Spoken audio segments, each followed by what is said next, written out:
A gente é fã dos fãs. A gente busca construir uma relação muito horizontal com eles.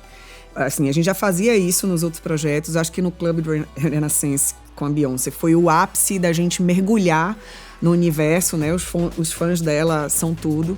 E no Afropunk, aí vou dividir até uma coisa muito recente, que a gente lançou aí, tem um mês agora que a gente lançou o line do Afropunk, da edição desse ano.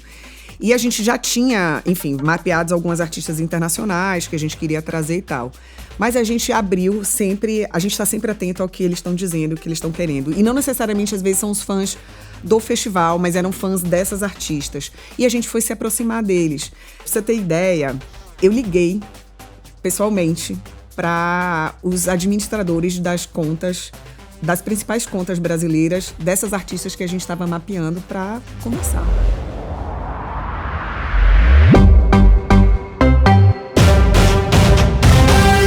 Olá, cidadãos da Galileia, sejam muito bem-vindos a mais um episódio do Branding Todo Podcast. E hoje a gente vai falar de um tema muito gostoso, que é construção de marca, comunidade, fandom, relação emocional entre marcas e fãs e consumidores, com uma mulher que é uma expert nesse assunto. Vocês já sabem quem é, mas eu gosto de fazer um mistério pra quem tá ouvindo no Spotify. Se você tá vendo no YouTube, você já viu o título do episódio, já viu o nome dela, mas pra quem tá ouvindo no Spotify, você vai ser apresentado ela daqui a pouco.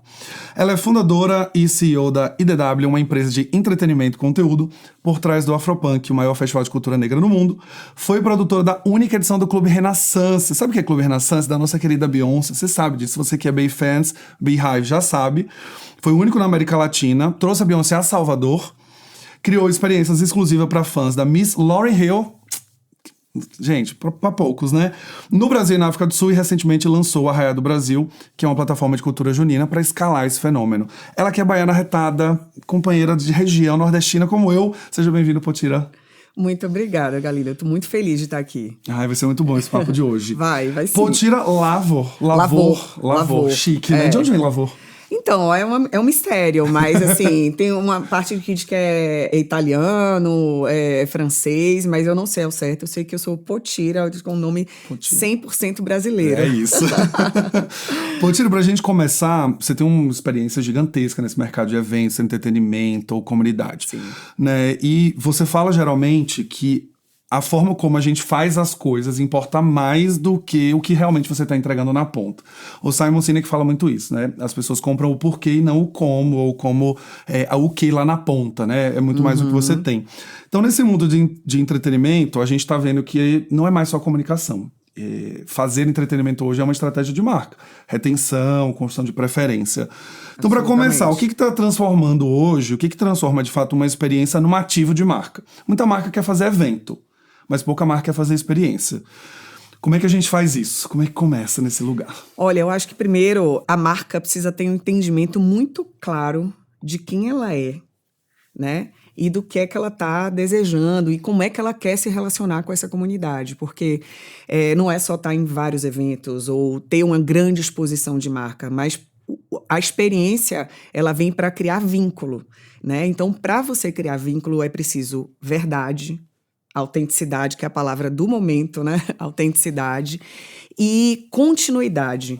O que a gente, às vezes, observa muito no mercado é uma marca criando um movimento, se associando a um determinado território, e aí chega um novo CMO, uma nova CMO, e muda tudo aquilo, e desfaz, vai para um outro caminho. Então, a gente fica vendo as curvas aí acontecendo. Então, acho que é muito importante continuidade, consistência, sabe? E ser insistente ali nessa construção.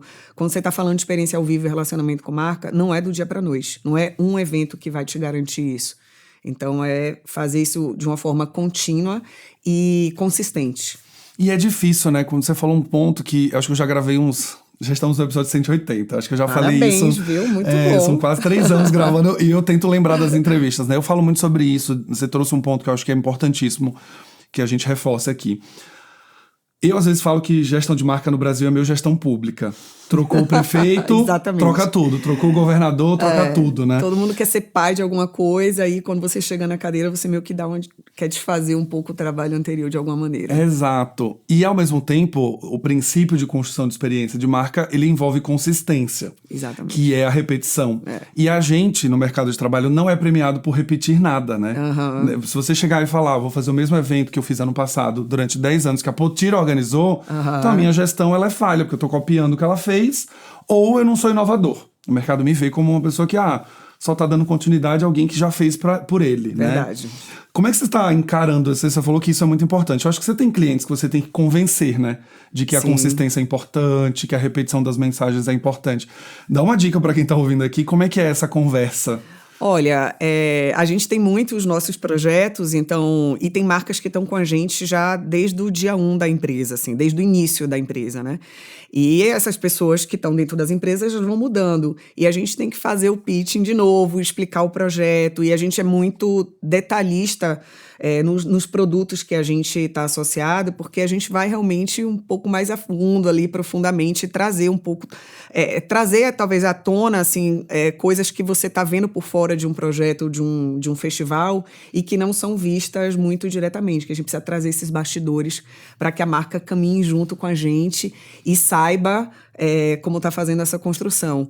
Então, eu acho que faz parte do jogo você começar tudo de novo, mesmo com a mesma marca que está com você há tanto tempo. E eu acho que trazer sempre dados.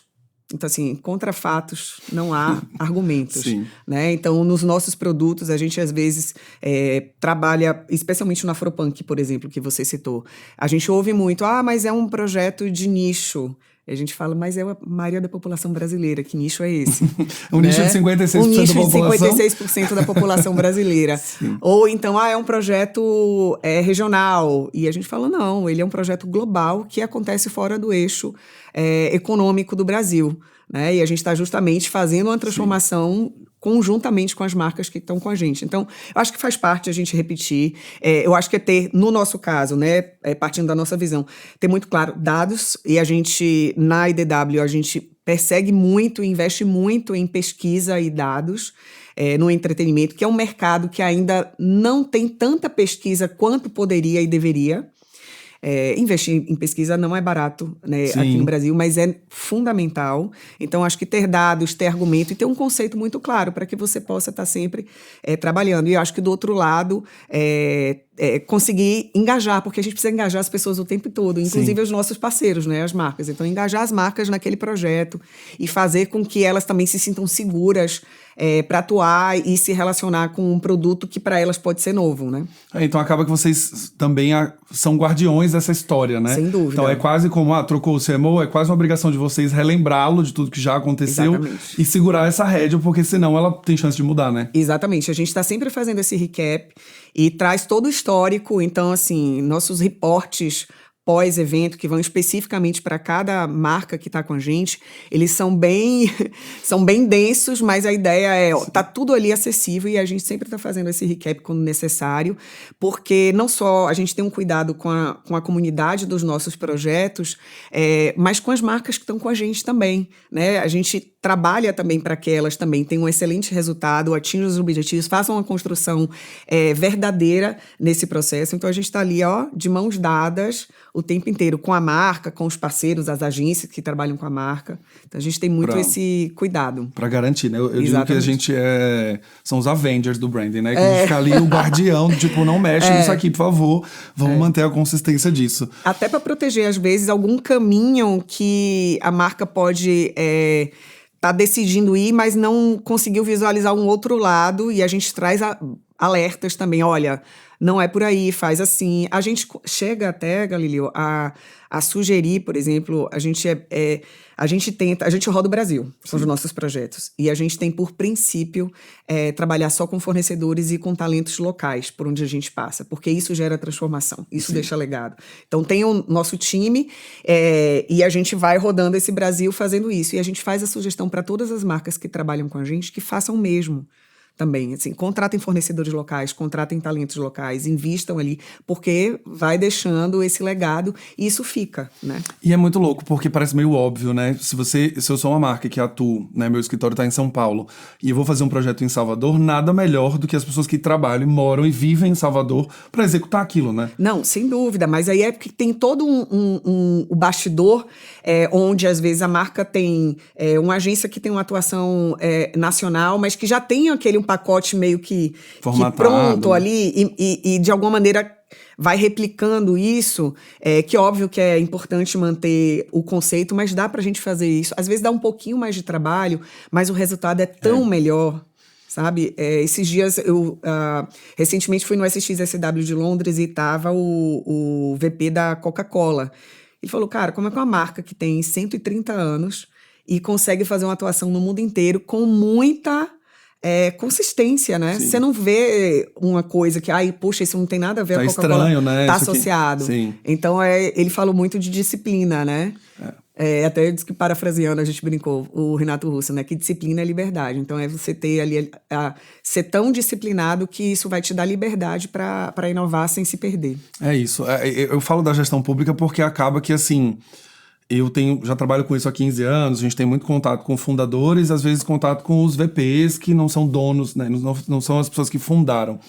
E principalmente aqui no Brasil, eu vejo que tem essa coisa dos fundadores confundirem um pouco o que é empresa versus o que eu acho, o que eu defendo versus o que a empresa defende. Então, às vezes até eu acho que as pessoas que fundam usam a empresa como uma plataforma mais pessoal do que profissional. Então acaba que ter essa consistência é meio difícil, porque às vezes a pessoa quer colocar a religião dela na marca, ou ela quer colocar a visão de mundo dela na forma de conduzir o negócio, e isso vai ficando difícil na hora de fazer uma gestão, porque nem sempre aquilo que ela acredita é o que o público daquela empresa ou aquela marca consome. Não, com certeza. E aí isso vai ficando difícil de ter consistência, isso vai ficando difícil de construir uma coisa que é ligada pro consumidor, né? Exatamente. É porque aí você...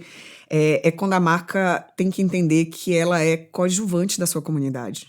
A sua comunidade é protagonista. Então, como é... Isso, a gente tem outro exemplo também interessante no Afropunk, que a gente convida todas as marcas a assinarem preto e branco no festival. Então, assim, muitas marcas, foi a primeira vez que elas patrocinaram um projeto desse porte assinando em preto e branco. Isso é um statement para deixar ainda mais forte e dizer assim, é sobre o público. A gente está aqui criando e oferecendo essa experiência para vocês, para celebrar a cultura negra e tal, mas a gente é coadjuvante nesse processo. O ativo de marca é outro, né? Não é aparecer o logo colorido no backdrop, né? Não é. Definitivamente. E você falou da comunidade. Tem uma coisa que eu gosto muito... eu já falei isso em alguns episódios atrás, que meu sonho era trabalhar com marca de artista. Eu sei que é uma confusão, tá? É isso que eu te disse. Coragem. É uma confusão, coragem. Eu até acho que eu contei no episódio aqui que muito tempo atrás eu conheci uma pessoa da Warner e me apresentou pra ser brand manager, não me apresentou pra fazer uma entrevista pra ser brand manager da Vanessa. Sim. Né? E eu falei, nossa, artista pop na época, né? Eu falei, nossa, artista pop é meu sonho.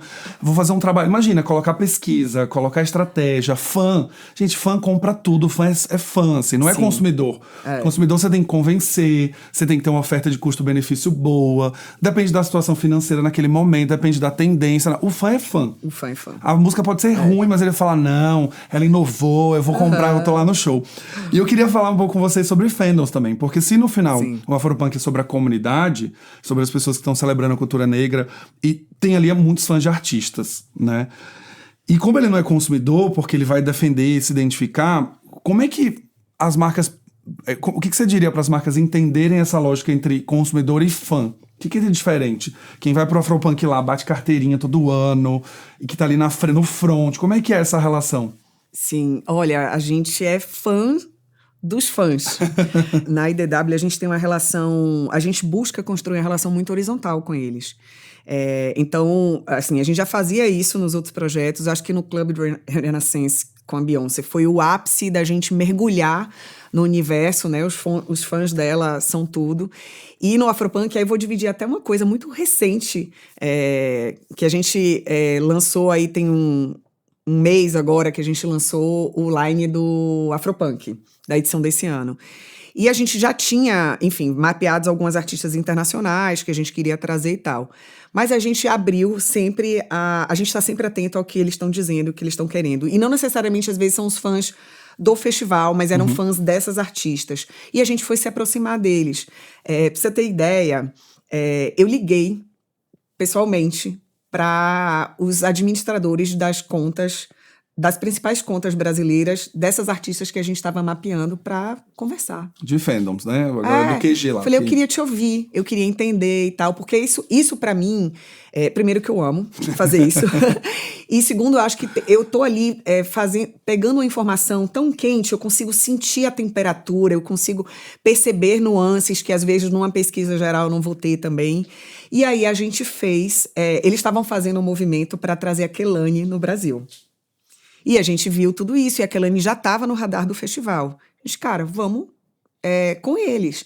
E aí a gente entrou junto, eles começaram a marcar várias empresários do entretenimento no Brasil, várias produtoras também, e a gente entrou junto com eles. E então, eles têm um poder tão grande que eles conseguiram botar a música da Kehlani no top 1 da Apple Music no Brasil. Assim, óbvio, a artista lá ficou... Sim, sem entender nada, né? E aí, eu conversando com o empresário dela, eu falei, olha, a gente quer trazer e tal, tem esse contexto. Ele falou, cara, eu vou ter que ir.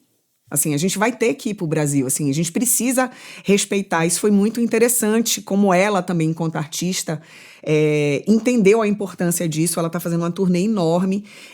Todo mundo, a gente reclama muito, não vem pro Brasil e tal, mas em termos de logística, é mais complexo vir mesmo, é mais caro fazer aqui mesmo. A gente, enfim, tem toda uma questão que não é porque o artista não quer somente. Olha aí, fãs de Beyoncé, vocês vão ouvir, hein? Não Vocês ficam aí revoltados achando que ela não quer vir porque ela não quer, né? Não é. E aí, enfim, a gente conseguiu fazer isso e a gente fechou e a gente aí trouxe também, porque a gente já estava com a Flow mapeada, a primeira vez no Brasil, com a Kalila também e com a Georgia Smith, que já estava fechada, anunciada. Então, a gente fez uma interação com as principais contas, que hoje você não tem fã-clube, né? Você tem as fan accounts, sim, que aí são eles que fazem essa gestão. E a gente montou conversou com todos eles, fizemos reunião, montamos um grupo de WhatsApp e eles souberam as informações em primeira mão. E a gente pediu, vocês não podem contar. Tipo, pelo amor de Deus, né? Então, a gente criou um laço mesmo. E, assim, com isso, a gente criou uma relação. E na hora que a gente foi anunciar as artistas, a gente falou, a gente vai anunciar em colaboração, em collab, com eles. Né? Com quem tá fazendo. Quem que fez a sustentação de tudo, né? Então, é isso. O mercado de entretenimento é um tripé. Assim, na nossa visão. Então, tem as empresas do nosso setor, né? Tem as empresas de entretenimento, como a nossa, como a IDW, tem os artistas e tem os fãs. Um não vive sem o outro, né? Então, por mais que hoje a gente sabe, assim, as experiências ao vivo são fundamentais para a carreira dos artistas. E aí depois é uma outra polêmica, se quiser puxar, eu falo também dessa relação dos artistas com os festivais. E os fãs também. Então, não tem um que está acima. Essa relação é horizontal. E os fãs são distribuidores da arte desse artista, são os maiores distribuidores da arte do artista. Os fãs, eles têm... Se souber trabalhar bem com eles, eles conseguem exaltar tudo, né? Eles conseguem fazer as coisas acontecerem. Eu lembro muito do Top 1 Global da Anitta, né? Quando ela pegou com Envolver. Foi uma movimentação de fã no final do dia, que coloca lá o play, vai lavar a louça. Exatamente. Deixa no repeat, mas assim, ajuda que a gente vai conseguir. E a gente conseguiu, né? No final. E aí... A gente já tô vendo que você já fez parte desse movimento também. Você é Anitta. Eu sou Anitta. Também. Eu acompanho a Anitta das antigas. Eu lembro que quando eu me mudei pra São Paulo, eu fui pra um show da Anitta, que ainda ela era patrocinada pela Elos, as roupas. E a Elos fez um show surpresa no Facebook. Avisaram 2 horas antes, assim, a Anitta vai estar na Rua do Bucolismo. E eu cheguei lá, assim, tinha 50 pessoas. E ela tava lá fazendo um pocket show, cantou 6 músicas e tal. E aí, desde então, eu admiro ela como artista, né? Eu acho que ela construiu um negócio que realmente é inédito. Absurdo. E o cuidado que ela tem com a imagem e carreira e toda essa condução, que é só dela, né? Ela fez uma lição de casa muito bem feita, né? Um feijão com arroz bom. E agora, nessa era do Equilibrium, também. Então, já estou equilibrado, já comprei o ingresso dia 8 de agosto, também vou ver aqui. E vou ver amanhã. Que você tá vendo esse episódio, amanhã já passou muito. Amanhã já passou. Mas amanhã é no Arena Brasileira, que ela vai estar nos jogos, antes dos Jogos do Brasil. Então eu sou super Anitta também, tá? Vamos falar agora, você tocou um ponto de Clube Renaissance. E eu acho que todo mundo tá muito curioso, né? Eu fiz o spoiler no comecinho. A gente acabou de falar de comunidade, de fãs, mas eu queria entrar no que você trouxe também, que é o detalhe, né? Hoje, evento tem a rodo, festival tem um monte, ativação de marca tem 500, mas poucas são aquelas que são memoráveis. E eu lembro de Clube Renaissance, todo aquele frenesi, né? Ela vem, ela não vem. E quem descobriu foi um fã, que tinha um jatinho, que era o dela, que tava saindo, vindo pro Brasil. E aí começa todo o rumor, né? Vocês já estavam sabendo com um pouco mais de antecedência e tal. E a gente fala de uma comunidade que, assim, é muito forte e presta atenção nesses detalhes. E a gente tem um artista do outro lado que... Né, quem assistiu o documentário do Renaissance, ela fala que não, né? Que, eu tô deixando mais tranquila, não tem que provar nada pra ninguém. Corta a cena, ela dizendo pro cara substituir a lente da câmera, que ela pesquisou outra. Isso. E essa outra lente era melhor do que a que ele está usando. E ela nem cameraman é. Como é que foi, hein? Construir uma experiência de marca com tanto detalhe, tanto cuidado... E polêmica até, porque assim, quem vai estar lá, quem vai ser convidado, quem não vai, e quem vai poder falar, tinha toda uma mística, porque ela é, né, a pessoa que todo mundo queria falar e todo mundo queria ver. Bom, eu acho que desde o início foi uma parceria com a Globo e com a Parkwood, né? E foi esse tripé ali com a EDW, e desde o início a Parkwood foi muito clara. Essa experiência é para os fãs. A gente não tem prioridade nenhuma em ter artistas, influencers, não é esse o objetivo. A gente quer os fãs, e especialmente os fãs cuja conexão ou viver uma experiência dessa seja mais difícil para eles ter esse acesso. Então a gente fez um mapeamento gigantesco no Brasil inteiro. Imagina, nesses fãs... E, gente, foi em 4 dias. Então, a gente fez esse mapeamento inteiro e a gente também montou dentro da IDW também, a construção desse conteúdo, do que também apareceria no palco, tudo isso foi feito, e a gente convidou a Luna Monte para ser a diretora criativa. A Luna, que é uma artista preta, trans, periférica de Salvador, fãzona da Beyoncé. E ela falou, mas eu nunca fiz direção criativa. A gente fica, você já nasceu, assim, você vai conseguir, você já faz, né? Você já faz isso, já nasceu com isso. E ela brilhou, então assim, aí foi feita toda uma amarração. Então, as pessoas que estavam construindo o conteúdo também, os talentos envolvidos também, tinham toda uma relação com a artista, né? Então, acho que por isso que foi tão verdade tudo que aconteceu, assim. Foi tudo muito rápido. Quando eu penso em 4 dias, acho que para quem que estava vivendo ali, podia parecer um ano e a gente estava lá. Cada segundo era uma decisão, uma coisa que a gente tinha que tomar, porque não ia ser daquela proporção, não ia ser daquele tamanho. Foi tudo escalonando muito rápido. E a gente também foi dando ideia, foi querendo, sabe? Quando você vai puxando mais desafio para você mesmo, mas você fala, cara, vai dar certo. E aí eu acho que vem uma coisa também interessante da própria IDW nesse lugar, assim. Como que uma empresa de entretenimento, a gente tem 7 anos de mercado. Na época, imagina, a gente tinha 5 anos de mercado. A gente também era muito jovem, né? A empresa de entretenimento que nasceu 1 ano antes da pandemia. E a gente é tão coeso, acho que a gente tem uma coesão e um entendimento da nossa marca, Sim. do nosso posicionamento tão forte, que mesmo num desafio desse, imagina, a pressão não é só a pressão externa, não. Internamente, a gente se cobra muito. Eu preciso entregar algo impecável, né? E a gente não conseguia fazer 50 alinhamentos por dia, 50... Não, as coisas foi, sabe, vamos aqui, planejamento, mas vamos aqui executando. Então, quando tá todo mundo muito dentro e sabendo exatamente que tipo de decisão essa empresa, essa marca tomaria, gente, assim, a gente teve 0 problema. A gente inventou de fazer uma réplica do palco do Clube Renaissance, que não veio. A gente quis oferecer todo um buffet e a parte também de bebidas para os fãs. Então, imagina, esses 3.000 fãs entrando na Venue ali, em Salvador, sendo recebidos com tudo gratuito, proporcionado pela artista, vivendo uma experiência mágica. Já estava mágico mesmo antes dela chegar. Sim. Né? Mesmo antes de confirmar, a gente se preocupou em oferecer ônibus para as pessoas pegarem o metrô com segurança. Então, assim, foi tudo pensado. E aí, no momento que ela chega, né, acho que é uma coisa especial que cada pessoa que chega pra gente e conta, tem uma experiência, uma visão, um momento mágico na cabeça.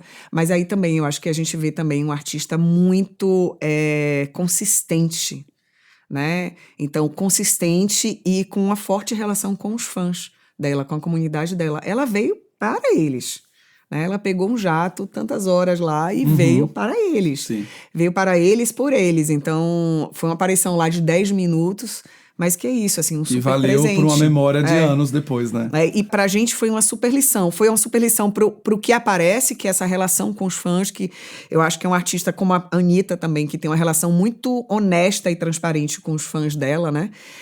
E a Beyoncé também, nessa verdade. E no bastidor, a gente viu também essa verdade. Porque muitas vezes, para quem já trabalhou no entretenimento, sabe a loucura que é. Muitas vezes, infelizmente, a gente presencia muito um ambiente tóxico, né? Que a gente está sempre trabalhando com pouco prazo, muita pressão.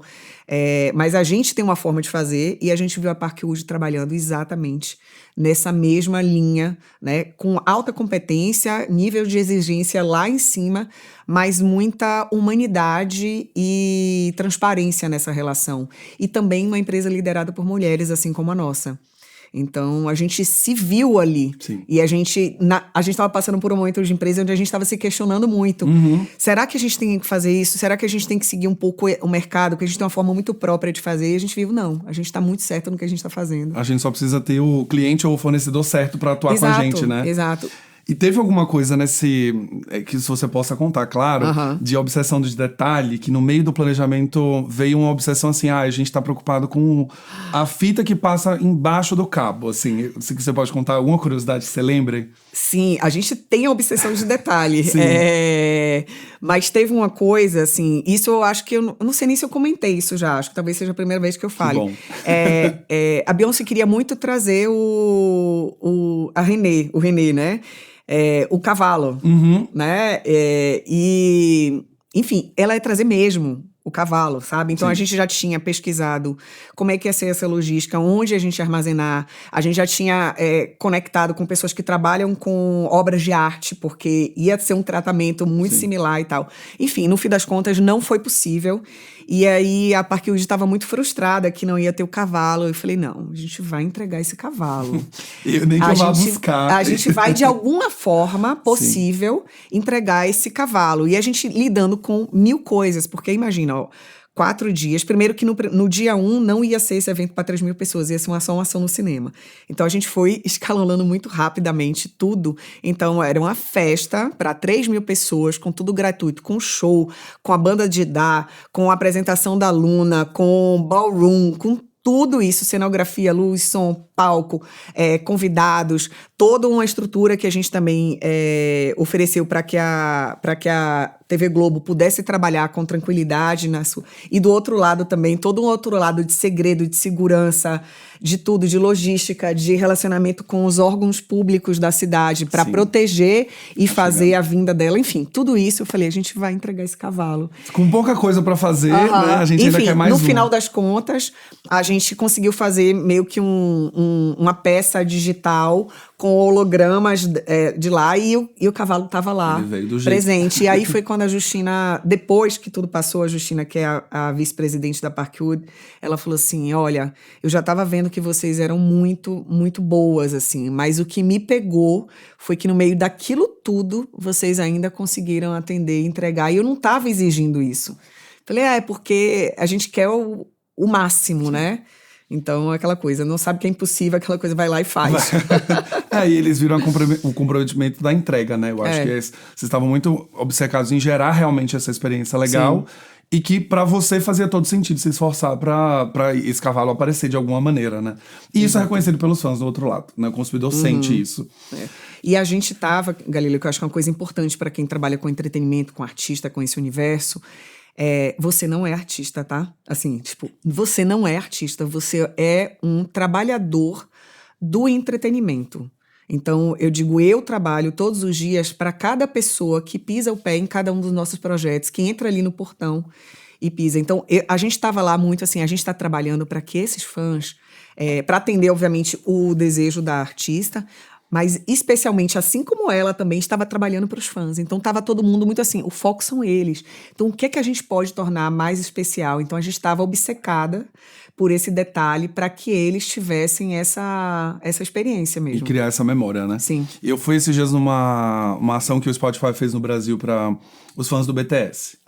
E assim, também é um grande desespero, um grande surto, né? O BTS é incrível. Inclusive, quem não assistiu o documentário da volta do BTS na Netflix, assista. É uma lição. Ah, eu vou ver, não vi não. O BTS é aquela banda coreana de K-pop. Sim. E eles ficaram... É engraçado, na Coreia tem a coisa... É uma banda masculina, então quando eles fizeram 18 anos, eles são obrigados a irem fazer o serviço militar. Então a banda acaba, né? Então ela tem que acabar. Então aquele ano é o ano da despedida, eles vão, cumprem o serviço obrigatório e voltam. E o BTS já tinham 12 anos juntos, né? Então quando eles tiveram que parar pra fazer isso, falou, bom, como é que vai ser essa volta? E aí tem, assim, detalhes muito legais da história. Eles queriam se conectar com os fãs. Eles conseguiram, depois do Beatles, o BTS foi o único artista que conseguiu emplacar 3 álbuns sequencialmente no primeiro lugar, em número de reprodução e tal. Então, assim, é um fenômeno. Eles fizeram um show, que eu brinco que é o Todo Mundo no Rio da Coreia, né? Então foi aberto, gratuito, em Seul, e aí aquele desespero dos fãs, etc. Mas eles estavam discutindo, tem uma parte do documentário que discute o conceito de como vai ser essa volta. E aí lá tem uma música...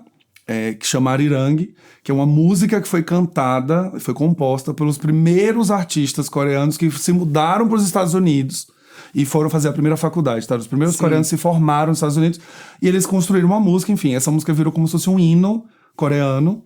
E aí, pra volta, eles falaram, nada melhor de pegar uma música que foi criada 100 anos atrás e a gente celebra a cultura coreana com a volta do BTS. Perfeito. E aí, no documentário, você tem discussões mil, assim, tem um board que eles colocam o conceito, as roupas, como eles vão se vestir, como é que é esse conceito da volta, o que imagem eles querem construir, como é que dá essa ideia de 12 anos depois, tá todo mundo junto ainda, e todo mundo cresceu, e quem começou criança já não é mais, enfim. Vale a pena assistir. Vou assistir.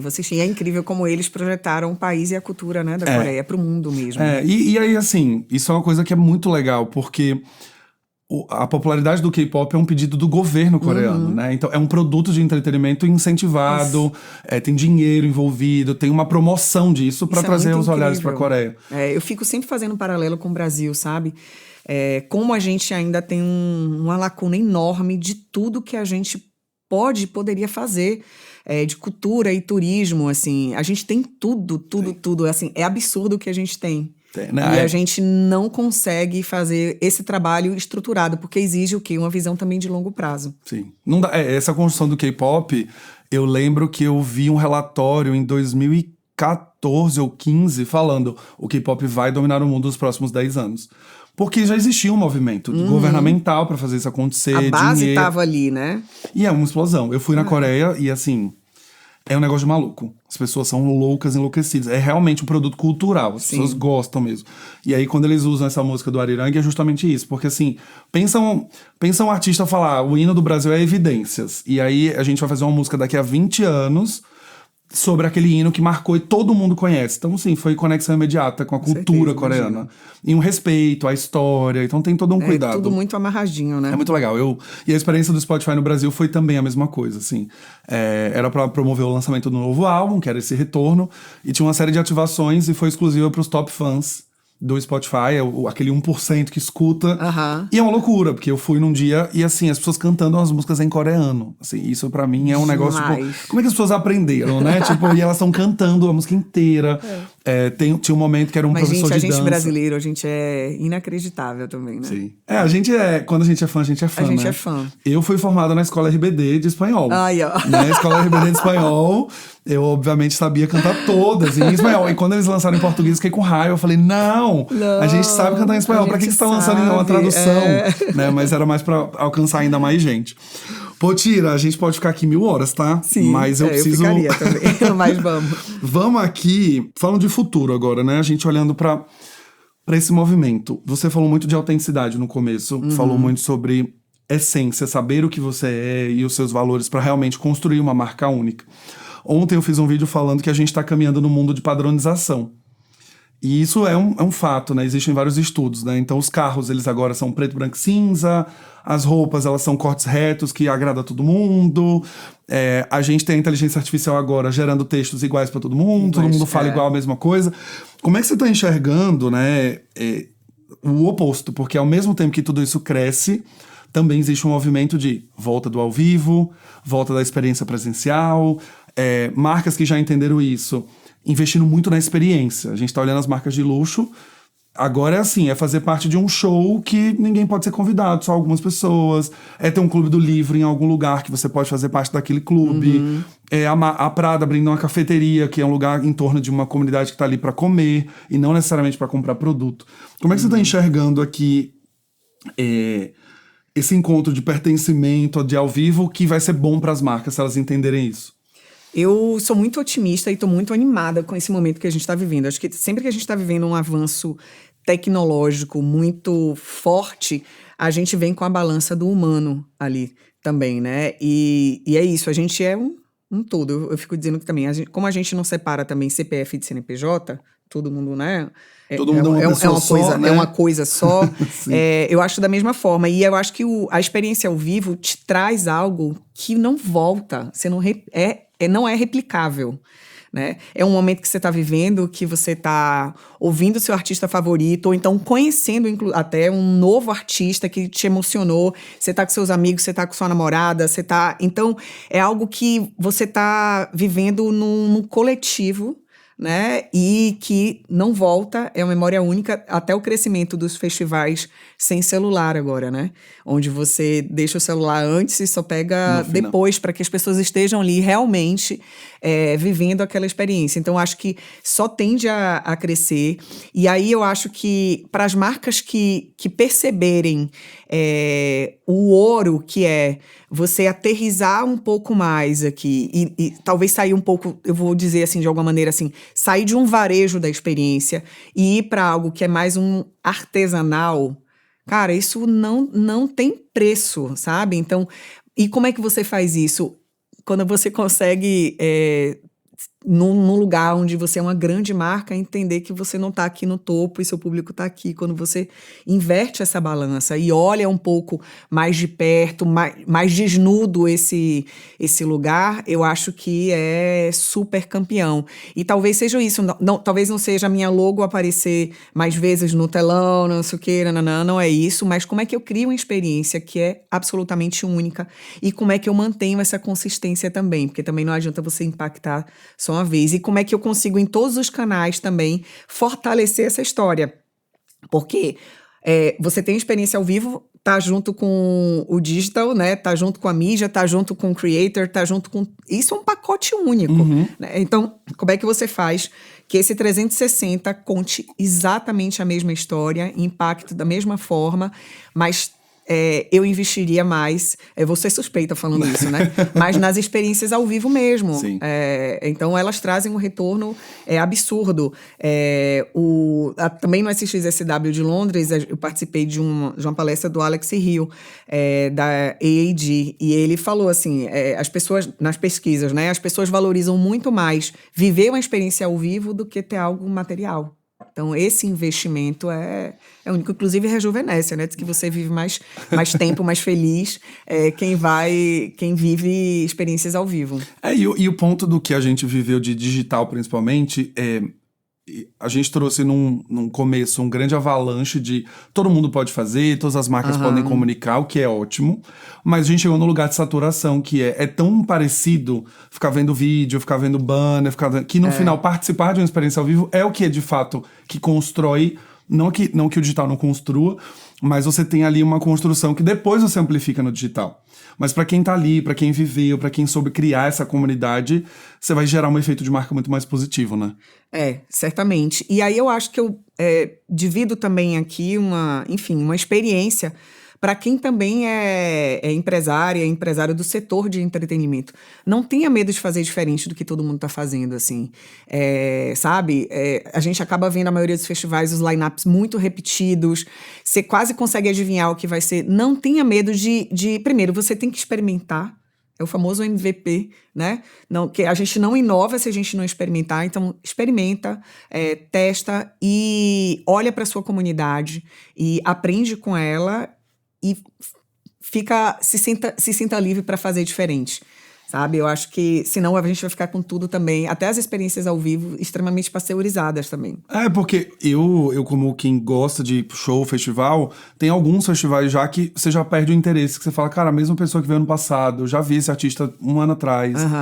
Eu tenho a sensação de que eu tô vivendo a mesma coisa, muito mais pra estar ali pelo momento do que pra realmente ver. E eu acho que o que vocês fizeram com a Kelane é isso.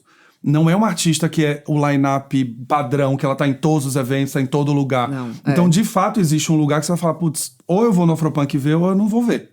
Que ela não tá nos outros festivais. Depois, provavelmente, vocês vão abrir um caminho pra ela vir mais vezes. Sim. Mas eu acho que o ponto de vou arriscar no line-up, que de fato vai trazer uma comunidade que já está formatada, também não é o arriscar pelo arriscar. Existe uma base que vocês construíram, de entender o line, entender se tem força, se tem volume de gente, porque no final do dia vocês têm que vender ingressos.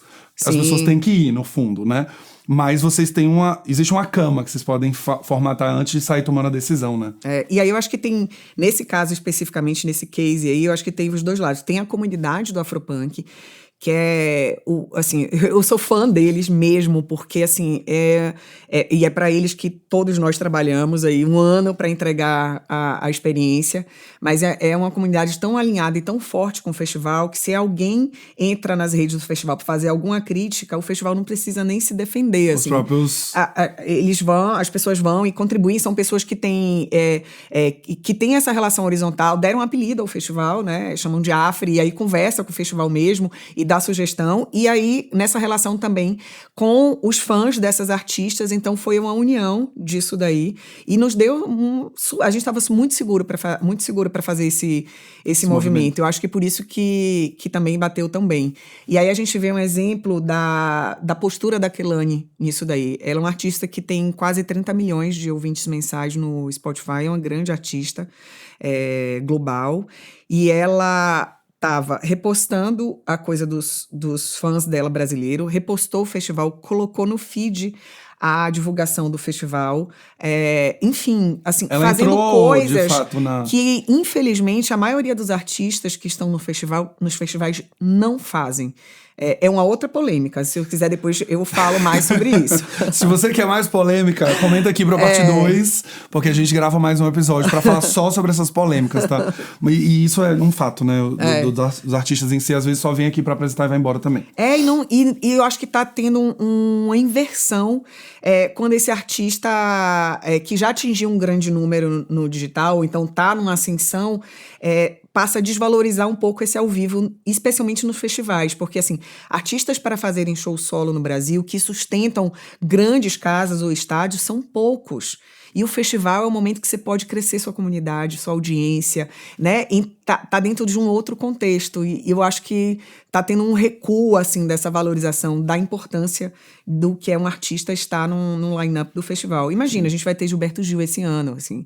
Seu Gilberto, nossa entidade, né? Ele não precisa mais estar no festival para isso, mas ele entende a importância de estar nessa troca. E do lado do consumidor, né? É muito mais... É um movimento que se criou e hoje eu vejo muito claro. Quando você tem um festival, que você tem um único ingresso, você consegue ver um monte de artista ao mesmo tempo, pra quem tá em casa é muito mais legal de falar, vou pagar aqui, ainda vou conhecer gente nova, se eu enjoar de um palco eu vou pro outro. Tem uma experiência, e aí pra quem é fã, você quer ir no show daquele artista, tudo bem. Né? Então, menosprezar também estar num palco, só porque é um festival, eu vou aqui fazer o meu e vou embora, é menosprezar uma audiência que poderia se apaixonar por você ali. Sem dúvida nenhuma. Eu vi a Tayla, por exemplo, no The Town, ou foi no Rock in Rio, eu não lembro exatamente. E eu já acho que ela foi no Rock in Rio. Eu acho que foi no Rock in Rio. E eu já ouvi a Tayla há um tempo, né? Por fazer aula de dança, sempre Tayla aparece. Ela é super pedida no Afropunk, a gente tá tentando, gente. Então, e Tayla é uma artista que, assim, uma graça, uma fofa. Eu não compraria o ingresso pra assistir a Tayla, mas o fato de eu estar passando e falar, a Tayla tá no palco, vou ali. E aí de lá eu falo, putz, que legal. E aí eu começo a consumir, começo a entender mais. Então é uma super oportunidade. Sem dúvida, sem dúvida. Pô, Tira, foi excelente esse papo. Gente, já acabou. 43 minutos gravando. Tem uma série de coisas pra gente conversar aqui. Tá. Então, se vocês querem mais entender sobre esse universo do entretenimento, entenderem um pouco mais sobre essa construção mesmo de detalhe, ao mesmo tempo comunidade de pertencimento, comenta aqui pra parte 2. a gente traz a Potira de volta pra fazer um outro também só sobre as polêmicas, sobre esse lugar, que eu acho que é importante usar esse espaço pra debater sobre esse assunto também. E eu quero te agradecer pela generosidade em compartilhar tanto, então, assim, de uma maneira tão gostosa de ouvir. Muito obrigada. Todo mundo na IDW super admira você e seu trabalho. Então a gente é fã também, nosso fandom aí. Que bom. Galileu. Os Cidadãos da Galileia. Cidadãos da Galileia. Então, excelente. Gente, muito obrigada. Espero que tenha contribuído com vocês. Eu adoro trocar, então tô sempre à disposição também. Converso pelo Instagram, viu? Sempre que eu posso, tá? Mas estou à disposição. Sou uma pessoa que sou entusiasta do nosso mercado, sou entusiasta da cultura brasileira. E me sinto como pessoa e empresária muito na obrigação da gente fazer uma construção que nos fortaleça e faça com que a gente ainda ganhe mais espaço aí nesse mundão. Muito bom. Você acabou de fazer uma coisa muito ruim. Você falou que está à disposição das pessoas. Elas vão mandar DM. Eu gosto, gente. Eu Elas converso. Vão mandar... Então pronto. Quem fala comigo lá sabe. Eu gosto. Os cidadãos, eles vão mesmo. Conversadeira. Os cidadãos vão mesmo. Manda DM, manda LinkedIn. Assim, pode mandar. Vai que vai. E surgem conversas muito boas também, sim, tá? Ali sim. Você descobre gente, talentos pra você contratar. É muito legal. Pois é. E a gente fica ouvindo as coisas, né? Então é sempre uma dica, um insight. Enfim, é muito bom. Muito bom, muito bom. Cidadãos, se vocês gostaram desse episódio, eu tenho certeza que você vai gostar de mais 2 outros episódios. Um é um que a gente conversou com o André Carvalhal, que tem tudo a ver, que é o futuro do branding vai ser offline, sim ou não? Como é que a gente tá vendo essas construções de experiência no offline? Ele fala muito sobre isso complementa o nosso papo. E o segundo é o episódio queridinho, que vocês amam, se você ainda não assistiu, Michel Cofrade, falando sobre branding de comunidade, que é justamente como é que você sai de um lugar de só comunicar e criar uma base de fãs e entender como é que o consumidor se relaciona. Se você gostou desse episódio, manda para pelo menos 3 amigos que querem aprender a construir experiências de marca e aprender com Potira. E dê 5 estrelinhas no seu player favorito, porque senão eu vou te bloquear, você sabe disso. Por favor, gente. Vai lá, dá esses likes. Senão você não vai ver mais nenhum conteúdo meu na internet, tá bom? Um beijo e vejo vocês no próximo Branding Tudo. Esse episódio é um oferecimento de Galileu Branding. Clique no link da descrição e peça já a sua proposta. Identidade sonora criada pela Sound Thinkers.